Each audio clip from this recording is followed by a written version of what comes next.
الذين يحملون العرش ومن حوله يسبحون بحمد ربهم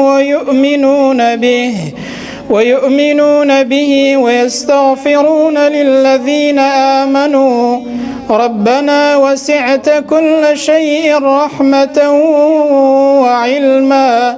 فاغفر للذين تابوا واتبعوا سبيلك وقهم عذاب الجحيم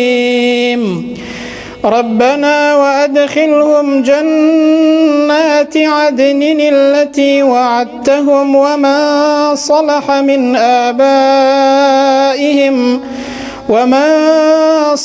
من آبائهم وأزواجهم وذرياتهم إنك أنت العزيز الحكيم وقهم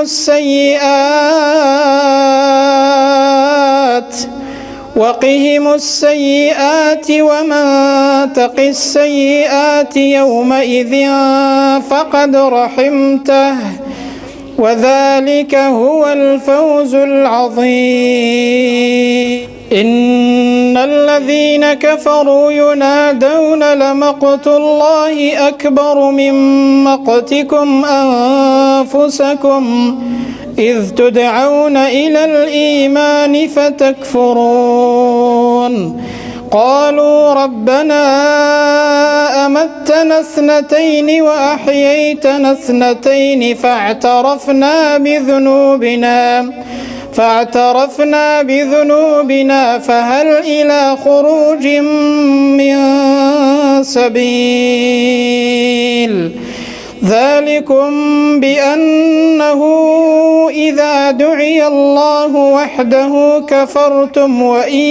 يشرك به تؤمنوا فالحكم لله العلي الكبير هو الذي يريكم آياته وينزل لكم من السماء رزقا وما يتذكر إلا من ينيب فادعوا الله مخلصين له الدين ولو كره الكافرون.